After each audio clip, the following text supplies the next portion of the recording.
tools to deal with mistakes in class through video games. This is the whole problem with academia as I see it at this point. Innovating Education Learning World in association with WISE, an initiative of Qatar Foundation. I just signed up for Canmigo just to help me through Khan Academy too. Focusing on mistakes, teachers are now increasingly encouraging students to learn through trial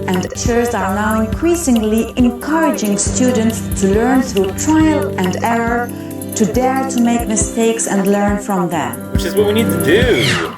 A good example is found in the way computer games are constructed. In order to keep players engaged, failures mean getting a chance to try something else. So players keep trying if they get it wrong the first time. We go to the UK and see how this approach can work in the classroom. Steve Harris is not just an avid gamer, he's also an educational consultant. While playing Super Mario, he had a eureka moment that the theories behind video games could be used in classrooms.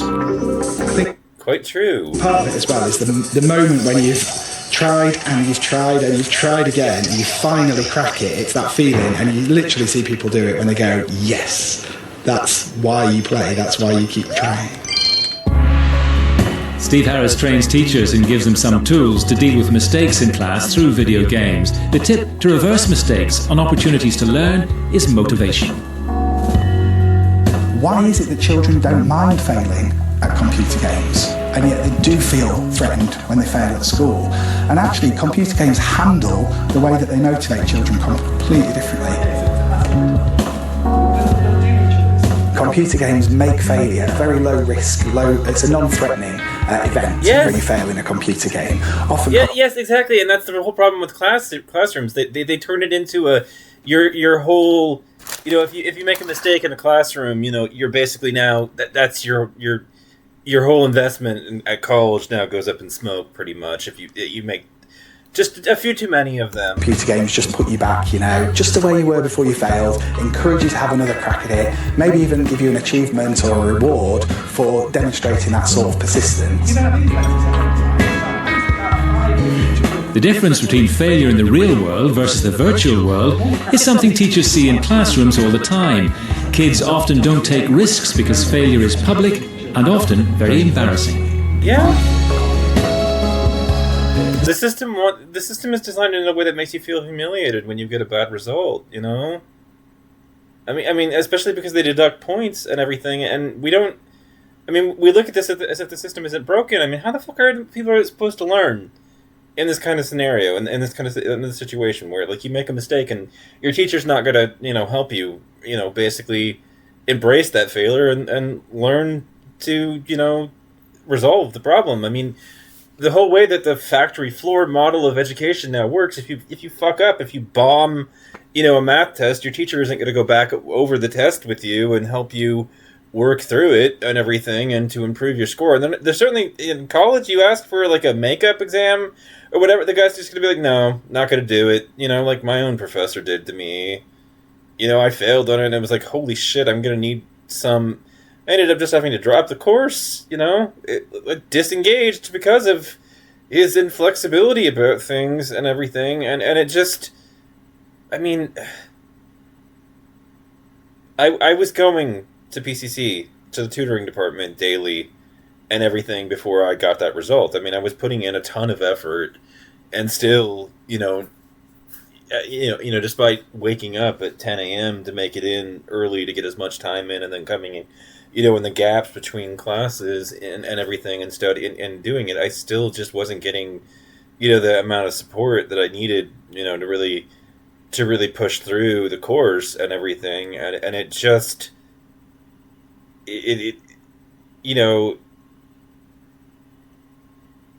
when I started, to encounter like Khan Academy, and I started to encounter some in Khan's TED Talks, I came to the realization that the whole plumbing in the system is rotten. The system, has turned making mistakes into something that they deduct points for, and those points become part of your academic record, and then you feel ashamed of it, and everything, and they make making a mistake into, a completely devastating phenomenon in academia, whereas in a video game it's completely low stakes, so people keep trying, and yet when this happens in the college environment, you withdraw from the class just to protect your potential, GPA. If you're within the window and everything, you just drop the class, you disengage. You don't want that bad score on your record, Seeing that failure in a game is actually quite a private thing as well. Like, it's not like the rest of the kids in the class see their failure, that it's quite personal to them. So maybe making sure that I kind of address it to that child personally and privately. Another way that video games motivate children is by offering them the choice Instead is to have the grit to push through it, to keep trying, to keep studying, to keep down that path of learning. And yet what the system does is it makes you give up rather than push through it, in college, because that's the only way to protect your GPA. I mean, you can't risk your GPA tanking because you failed a math course, despite trying like crazy to get through it. If you're not getting the support you need in that math course and are drowning, even though you're working your ass off to get it, I mean, the system doesn't do what it needs to do to give you enough, support at that point and everything, and it is basically trying to blame you for its institutional failure because, we don't use mastery-based instruction. The class is going to move on whether we actually manage to understand the coursework or not, and everything. Even if we manage to get a 40% on the last test, we're not reviewing,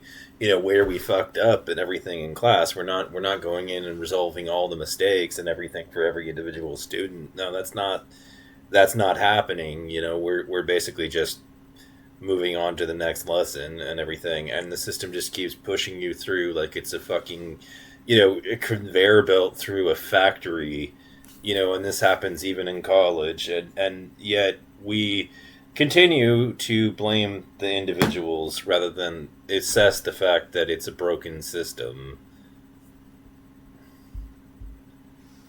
And that the pedagogies that teachers have been taught don't work, they're not effective. Levels between low, medium and hard. Another theory which can make its way into the classroom. If you set them and if you differentiate the work and give them the work they're going to do, you're automatically limiting what they can do. Whereas if you give them the choice of what challenge they like, it gives them a chance to surprise themselves and also surprise you, I think. And it's just about changing the culture, really, to say that we actively acknowledge that failure is part of learning. It's better to try and fail than to play it safe. And that's the sort of attitude which I think increasingly people are going to need to succeed, in education, but in the wider world as well. The challenge for teachers is to make sure their students can feel that failure in real life doesn't mean game over.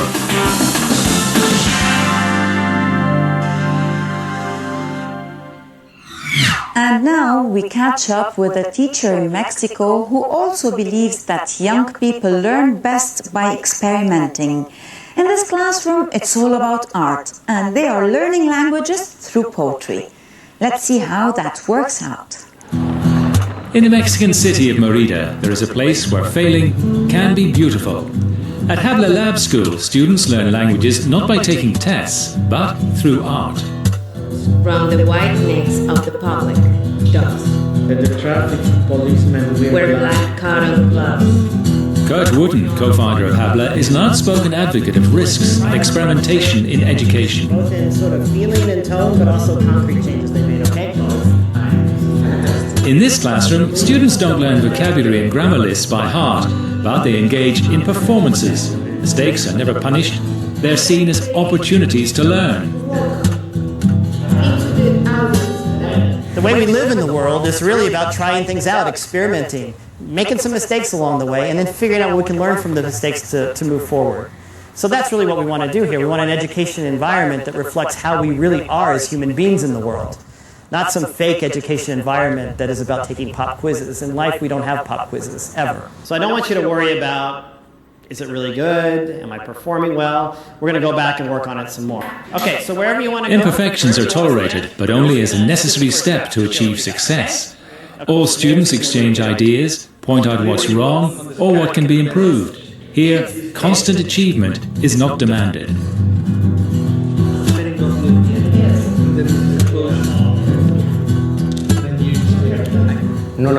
We are not born knowing. We listen to what our parents or siblings say, and we repeat it wrongly. But later we learn how to say it right. It's the same way in what we learn here. Then it's fun. Here, these young students enhance their creativity writing haikus, an art form where there are no rules, but a world of possibilities. After trying out different combinations and discussing several drafts, they finally find the haiku that suits them best. It doesn't need to make complete sense, right? It can be a little fuzzy. So now it's time to write these creations into placards that will be placed all around the neighborhood as messages to the community. Mistakes are part of the process, that we need them. Then it becomes fun.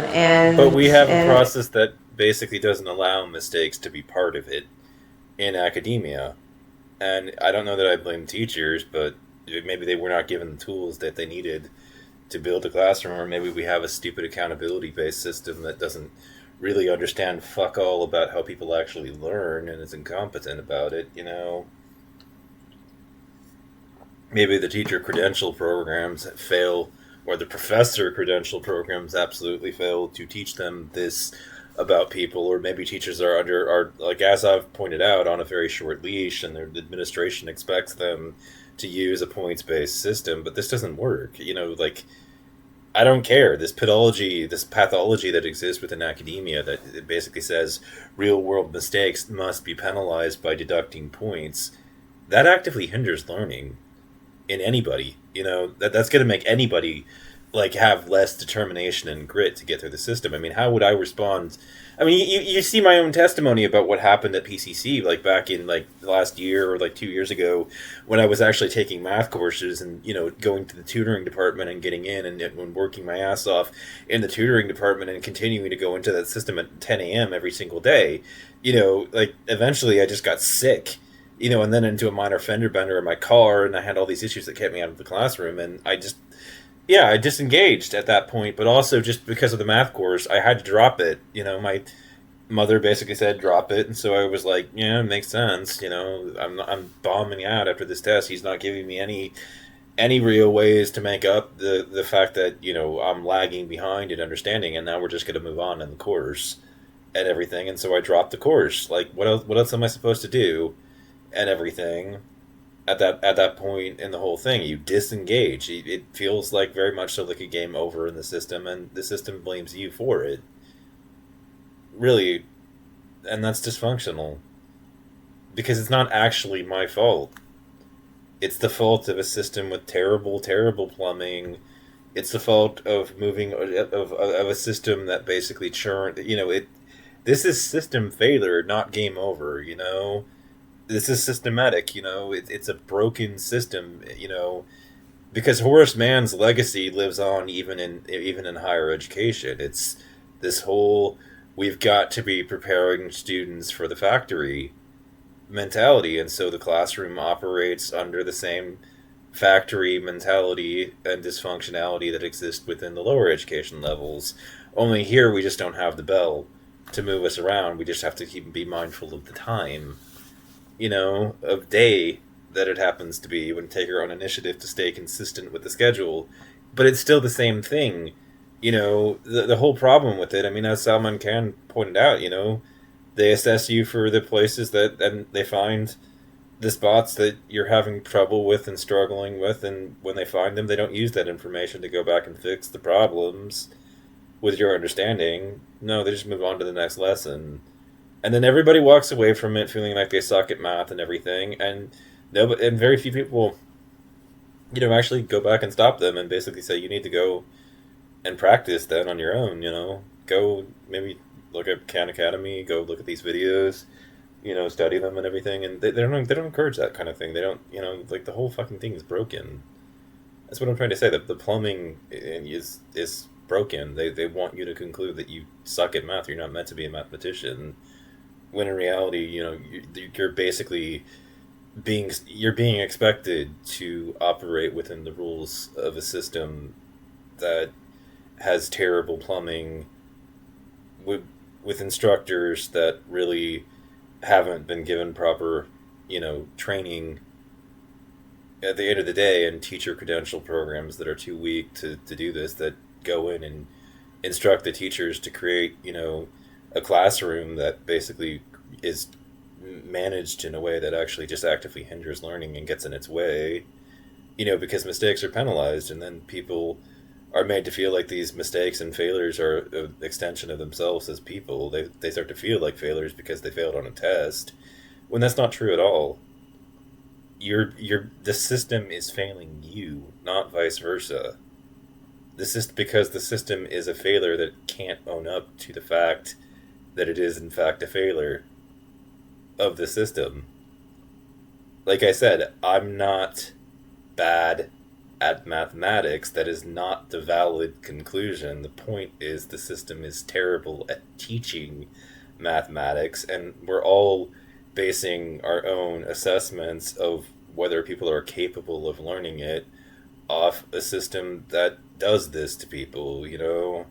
The reality is, if we stuck on things as long as it took for us to master it, we would not have the kinds of problems that we have inside academia. We would not be reaching conclusions like this. But no, we do things this way because it was easier to do it this way. And so you've got the factory floor model of education that is broken. Like, college is a scam, and I'm starting to realize it.